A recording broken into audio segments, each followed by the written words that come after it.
बच्चों हम पढ़ रहे हैं मूविंग चार्जेस एंड मैग्नेटिज्म। बच्चों अब हम डिस्कस करेंगे motion of charge particle in uniform magnetic field. बच्चों मुझे एक बेसिक जनरल डिस्कशन आपके साथ जहां पर करना है।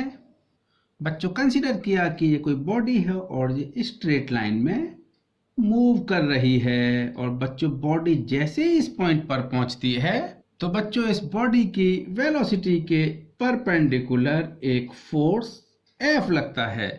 तो बच्चों ये जो फोर्स है ये इस बॉडी की वेलोसिटी के परपेंडिकुलर है।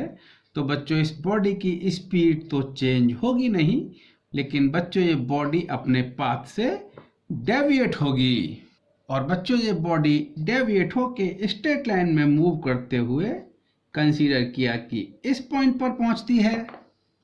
तो बच्चों जैसे ही बॉडी इस पॉइंट पर पहुंचती है फिर जहां पर भी एक कांस्टेंट फोर्स यानी जो फोर्स F था इतने ही अमाउंट का फोर्स इस बॉडी की वेलोसिटी के परपेंडिकुलर डायरेक्शन में लगता है।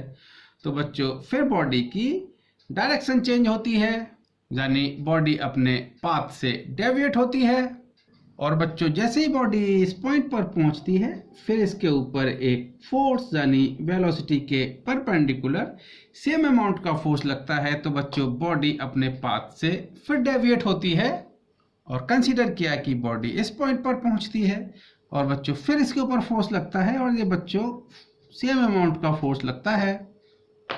तो बच्चों अगर बॉडी पर एक सेम अमाउंट का फोर्स बॉडी की वेलोसिटी के परपेंडिकुलर डायरेक्शन में लगेगा तो बच्चों बॉडी एक पॉलीगन फॉर्म करते हुए मूव करेगी यानी बॉडी का पाथ एक पॉलीगन होगा।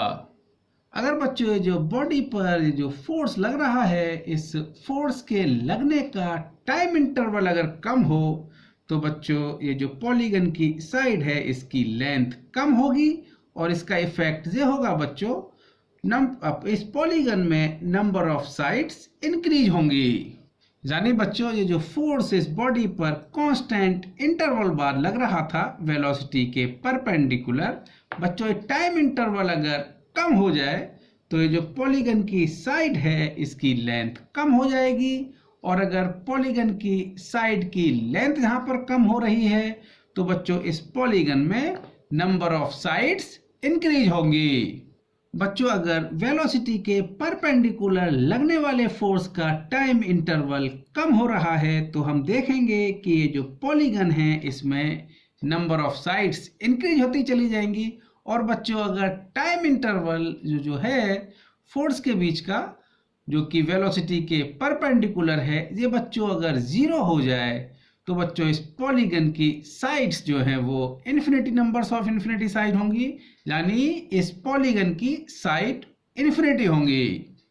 यानी बच्चों इस बॉडी पर अगर वेलोसिटी के परपेंडिकुलर फोर्स लगे तो इस पॉलीगन की नंबर ऑफ साइड्स इन्फिनिटी होंगी और बच्चों नंबर ऑफ साइड्स इन्फिनिटी का जो पॉलीगन होता है उसको हम सर्किल बोलेंगे। तो हम बोल सकते हैं सर्किल में इन्फिनिटी नंबर ऑफ साइड्स होती हैं। तो बच्चों हम बोल सकते हैं अगर बॉडी पर कांस्टेंट फोर्स उसके वेलोसिटी के परपेंडिकुलर लगता रहे तो बच्चों उस बॉडी का पाथ सर्कुलर होगा। ये बात बच्चों हमें बहुत ध्यान रखनी है। अगर फोर्स बॉडी की वेलोसिटी के परपेंडिकुलर लग रहा है पाथ सर्कुलर होगा और बच्चों बॉडी की स्पीड चेंज नहीं होगी। So बच्चों if a force perpendicular to the velocity act on a body then the path of the body will be circular। तो बच्चों ये फैक्ट हमें ध्यान रखना है और अब हम अपने मेन टॉपिक पर आते हैं। तो बच्चों हम डिस्कस कर रहे थे motion of charge particle in uniform magnetic field. तो बच्चों यहाँ पर हम कुछ केस डिस्कस करेंगे। So case first, when the angle between the velocity vector and the magnetic field vector is 0 degree or 180 degree। So when the angle between the velocity and magnetic field is 0 degree or 180 degree तो बच्चों हमने magnetic field में लगने वाला force का formula पढ़ा है। So that equal to Q V cross B where Q is the charge on the body, a charge on the particle, v is the velocity vector and b is the magnetic field vector. तो बच्चों इस लगने वाले force का जो magnitude होगा that equal to Q V B sine theta, where theta is the angle between velocity and magnetic field. So where theta is the angle between the velocity vector and the magnetic field vector. तो बच्चों आप जहां पर मैंने जो vector का cross product आपको समझाया है बच्चों, उस लेक्चर को आप दोबारा से देखिए अगर आपको एक कॉन्सेप्ट क्लियर नहीं है तो बच्चों यहाँ पर देखिए आप, this force equal to Q V B sine theta where theta is the angle between the velocity vector and magnetic field vector. तो बच्चों देखिए थीटा की वैल्यू यहाँ पर मेरी 0 डिग्री है या 180 डिग्री है जो हम केस फर्स्ट डिस्कस कर रहे हैं. तो बच्चों हमें पता है sine theta equal to 0 if theta equal to 0 degree और 180 डिग्री. तो बच्चों इस फोर्स की जो वैल्यू होगी, this force equal to Q V B into 0. So this force that equal to 0. यानी बच्चों कोई चार्ज पार्टिकल मैग्नेटिक फील्ड में या तो मैग्नेटिक फील्ड की डायरेक्शन में या मैग्नेटिक फील्ड की अपोजिट डायरेक्शन में मूव करे तो बच्चों उस पर लगने वाला फोर्स 0 होगा. यानी बच्चों ये चार्ज पार्टिकल है जिस पर Q चार्ज है और ये मैग्नेटिक फील्ड की डायरेक्शन में अगर मूव कर रहा है तो बच्चों इस पर लगने वाला फोर्स 0 होगा. यानी इस चार्ज पार्टिकल की वेलोसिटी पर कोई भी चेंज नहीं होगा. सिमिलरली बच्चों चार्ज पार्टिकल इस मैग्नेटिक फील्ड की डायरेक्शन से जस्ट अपोजिट मूव कर रहा है तब भी बच्चों इस चार्ज पार्टिकल की वेलोसिटी चेंज नहीं होगी. यानी बच्चों इस केस में जब वेलोसिटी वेक्टर और मैग्नेटिक फील्ड वेक्टर के बीच में एंगल 0 डिग्री है और 180 डिग्री है तो बच्चों in this case no force on the charge particle and no change in the velocity of charge particle. तो बच्चों अब हम नेक्स्ट केस डिस्कस करते हैं. बच्चों case second, when the angle between the velocity vector and magnetic field vector is 90 degree. हम बोल सकते हैं velocity is perpendicular to magnetic field. बच्चों ये कोई मैग्नेटिक फील्ड रीजन है और बच्चों मैग्नेटिक फील्ड इस पेपर के प्लेन के परपेंडिकुलर इनवर्ट डायरेक्शन में है. और बच्चों एक चार्ज पार्टिकल जिस पर कि Q चार्ज है v वेलोसिटी से इस इंस्टेंट पर v वेलोसिटी से इस मैग्नेटिक फील्ड में मूव कर रहा है. तो बच्चों हमें इस चार्ज पार्टिकल के मोशन की एनालिसिस करनी है. तो बच्चों force on charge particle in magnetic field. तो बच्चों हमने पढ़ा है this force that is the Fm that equal to Q V cross B. और बच्चों हम इस फोर्स के मैग्नीट्यूड की बात करें so this force that equal to Q V B sine theta. और बच्चों यहाँ पर थीटा की वैल्यू 90 डिग्री है और बच्चों साइन 90 की वैल्यू 1 होती है. सो दिस फोर्स यानी magnetic force in magnitude that equal to Q V B. और बच्चों अब हम इस फोर्स की डायरेक्शन की बात करते हैं. और बच्चों डायरेक्शन फाइंड आउट कर सकते हैं हम vector product of velocity and magnetic field से. तो बच्चों जहां से हम स्टेटमेंट को लिख सकते हैं this F M that equal to Q V B sine theta and this is the unit vector which is perpendicular to the plane of V and B. और बच्चों थीटा की वैल्यू 90 डिग्री है तो बच्चों ये होगा आपका F M that equal to Q V B sine 90 that is 1 and unit vector perpendicular to the plane of v and b. तो बच्चों आप v क्रॉस b से जो डायरेक्शन फाइंड आउट करेंगे उसके लिए बच्चों अपनी राइट हैंड की फिंगर्स को आप इस वेलोसिटी वेक्टर के अलोंग कीजिएगा और कर्ल कीजिएगा फिंगर्स को मैग्नेटिक फील्ड के अलोंग, क्योंकि बच्चों मैग्नेटिक फील्ड पेपर के प्लेन के इनवर्ट डायरेक्शन में है और वेलोसिटी बच्चों आपकी कुछ इस तरह से है। यानी बच्चों मैं अपनी फिंगर्स को वेलोसिटी के अलोंग करता हूं और कर्ल करता हूं मैग्नेटिक फील्ड के अलोंग, तो बच्चों थंब जो है वो मेरा फोर्स की डायरेक्शन इंडिकेट करेगा। तो बच्चों हम बोल सकते हैं इस चार्ज पार्टिकल पर इसकी वेलोसिटी के परपेंडिकुलर बच्चों ये मैग्नेटिक फोर्स QVB लग रहा है। तो बच्चों अभी मैंने आपके साथ डिस्कस किया था, अगर किसी बॉडी की वेलोसिटी के परपेंडिकुलर अगर फोर्स लगे तो बच्चों उस बॉडी का पाथ सर्कुलर पाथ होगा।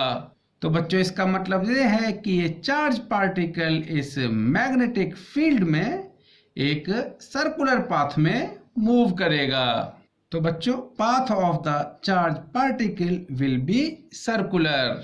अब बच्चों देखिए किसी इंस्टेंट पर ये चार्ज पार्टिकल जहां पर है और फोर्स इसकी वेलोसिटी के परपेंडिकुलर लग रहा है, तो बच्चों हमें ये फाइंड आउट करना है कि फोर्स की डायरेक्शन क्या है, यानी बच्चों फोर्स किस पॉइंट की तरफ एक्ट कर रहा है।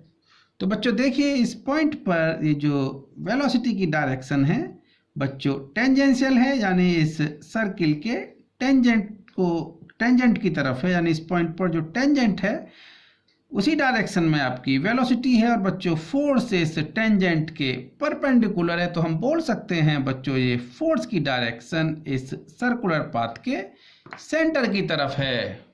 तो बच्चों आप मोशन के किसी भी इंस्टेंट पर देखिए जो फोर्स की डायरेक्शन है वो सेंटर की तरफ होगी। बच्चों अगर ये चार्ज पार्टिकल जहां पर है फोर्स अभी भी परपेंडिकुलर है, तो जो फोर्स की डायरेक्शन है बच्चों वो ऑलवेज सेंटर की तरफ होगी। तो बच्चों इस लगने वाले फोर्स को हम सेंट्रीपिटल फोर्स भी बोलेंगे। So बच्चों force on the charge particle in this magnetic field, so magnitude of this force that equal to QVB and this equal to centripetal force. तो बच्चों this QVB that is the centripetal force, और बच्चों circular path में अगर कोई body move करे तो उस पर लगने वाला जो फोर्स होगा वो सेंट्रीपिटल फोर्स होगा, और वो फॉर्मूला बच्चों आपने पढ़ा ही है। So centripetal force that equal to mv square upon r, where r is the radius of this circular path, where r is the radius of circular path and m is the mass of the charge particle। तो बच्चों हम लिख सकते हैं mv square upon r that equal to this QVB। तो बच्चों जहां से हम इस सर्कुलर पाथ की रेडियस फाइंड आउट कर सकते हैं, so from here R equal to mv square. अब देखिए बच्चों that equal to mv square upon QVB। So from here the radius of circular path, so that equal to mv upon QB। So बच्चों this is the radius of circular path, और इस expression को आप ध्यान रखेंगे R equal to mv upon QB। So radius of circular path R that equal to mv upon QB। अब बच्चों हम इस पार्टिकल की मोशन का टाइम पीरियड फाइंड आउट करेंगे, यानी वो टाइम जिसमें ये पार्टिकल एक कंप्लीट रिवॉल्यूशन परफॉर्म करता है। तो बच्चों इस सर्कुलर पाथ की रेडियस के लिए हमने ये एक्सप्रेशन फाइंड आउट किया है, और बच्चों अब हम फाइंड आउट करेंगे time period. So time period that equal to 2 pi r upon v, r is the radius and v is the speed consider करेंगे यहाँ पर हम। So this time period t that equal to 2 pi upon v, और बच्चों r की value मैं यहाँ से पुट कर सकता हूँ। So this is the mv upon QB।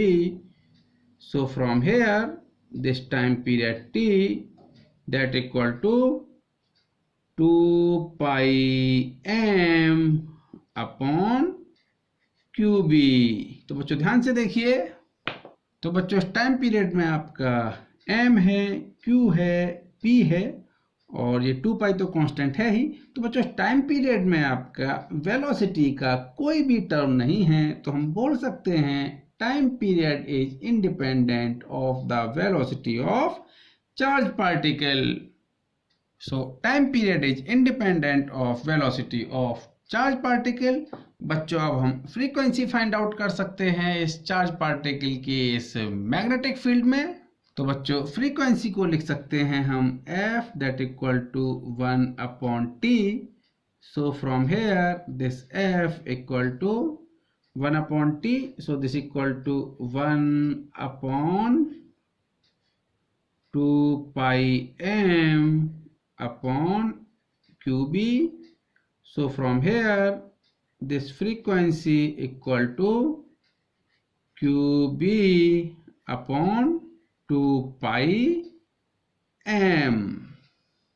now angular frequency omega, so this omega equal to 2 pi f, so we can write it as 2 pi and putting the value f from here, so this equal to qb upon 2 pi m।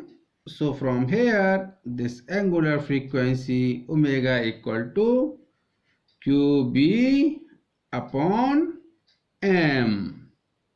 तो बच्चों ये जो मैंने अभी आपके साथ में discuss किया है motion of charge particle in uniform magnetic field, और जिसमें मैंने अभी 2 केस डिस्कस किए हैं आपके साथ में, जब वेलोसिटी और मैग्नेटिक फील्ड के बीच का एंगल 0 डिग्री या 180 डिग्री हो, या सेकंड केस जिसमें वेलोसिटी और मैग्नेटिक फील्ड के बीच का जो एंगल है बच्चों वो 90 डिग्री है।